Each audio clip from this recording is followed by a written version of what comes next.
SMT Nation, we back. Thanks for tuning into this edition of the channel. This isn't going to be that long of a video. I just want to offer some commentary on an experience that I just had. Um, Me and the fam went on a day trip.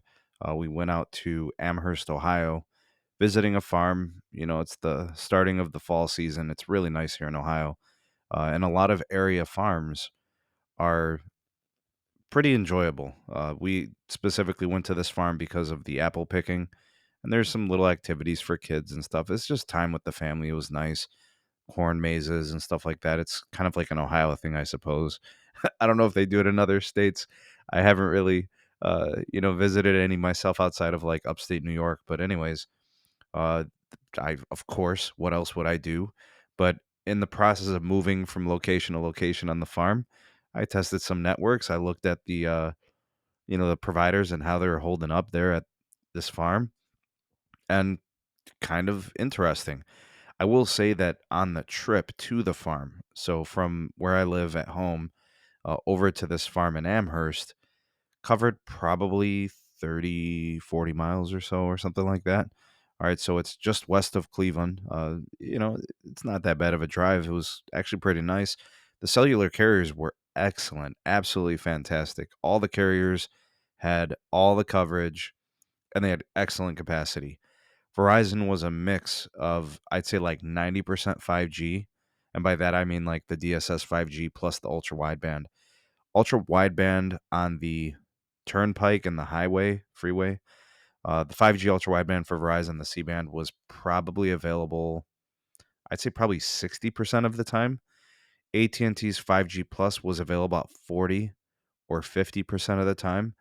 They did have some like band 5G, the 850 megahertz low band. They had some of that out there. Once you get out of Cuyahoga County, they have some of that. Outside of that, it's Verizon that has all the 850, like in Cuyahoga County. So you can see how things can be very fragmented and different based on location, just by neighboring counties. T-Mobile had 5G UC for most of the trip on the freeway. I would say probably 75 or 80% of the way. So I was happy with that. The rest of it was like N71. So they had the low band 5G. Turnpike was great from all carriers. Many speed tests on AT&T. LTE was like 100, 200 megabits. The 5G, same thing, 100 megabits. The 5G Plus was like 3, 4, 500 megabits. Verizon's LTE was between like 50 and 100 megabits. The 5G DSS about the same. The 5G ultra wideband was like 3, 4, 500 megabits as well. And then T-Mobile's 5G UC, it was very fast, 5, 6, 700 downlink. The uplinks were great for most carriers most of the time, so I was happy with that. The trouble happened here at the farm. All right, so Verizon actually had the 5G ultra wideband at the farm. I think they had there was a site that was probably about 2, maybe 3 miles away. It was really far. You could barely see it, just off in the cut. And it was hard to obviously see the gear. Sometimes you could tell some of the larger antennas. It's just too far to tell. Uh, but they definitely had 3700. I'll show you guys the speed test here. All right, so here's AT&T on LTE. Uh, Now, actually, this test when I first started it, it wasn't on LTE. It was on 5G. It was the low band 5G. So 71 down and 2.3 on the up. All right, so as a visitor just hanging out, that was fine. Let me see if I posted anything else here. Oh, um, here's the Verizon test, 5G UW. From that range, I'd say this is pretty good. 277 down, about 8 up. The ping at 58, not great, but it's fine. 12 on the jitter, it's fine. AT&T's ping and jitter was a little better.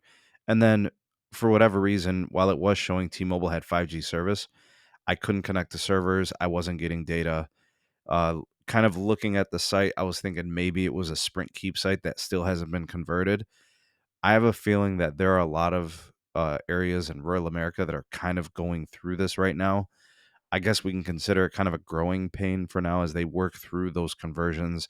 The Sprint Keep sites getting all the T-Mobile modernization. Here's a picture of the farm. they got they got apples. That was their thing. They had like 5 different types of apples. So tasty. It was so good.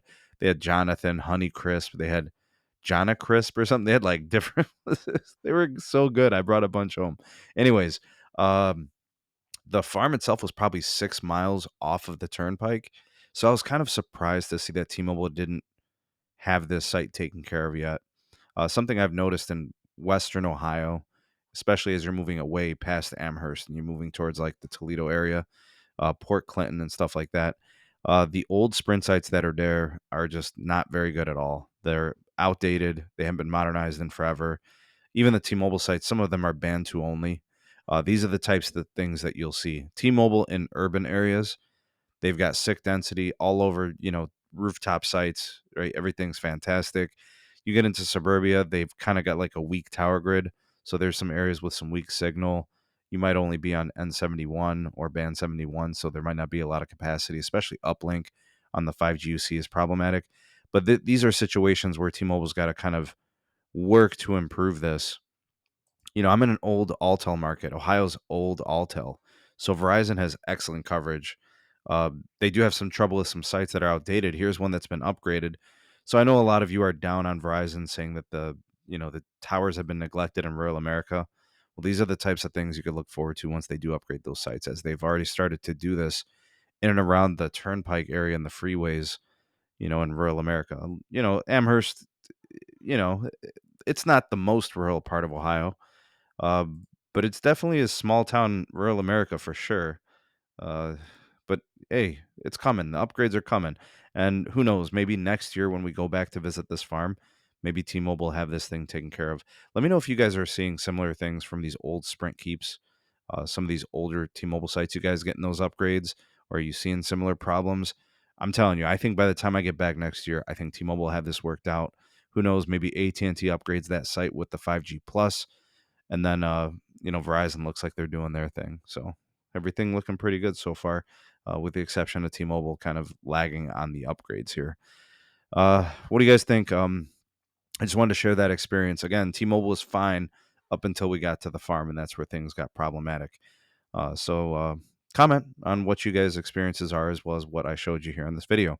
Appreciate you guys for watching. Thanks so very much. Like, share, subscribe for more, and turn on the bell notifications icon to never miss an upload. Thanks again for watching. See you on the next one. Peace.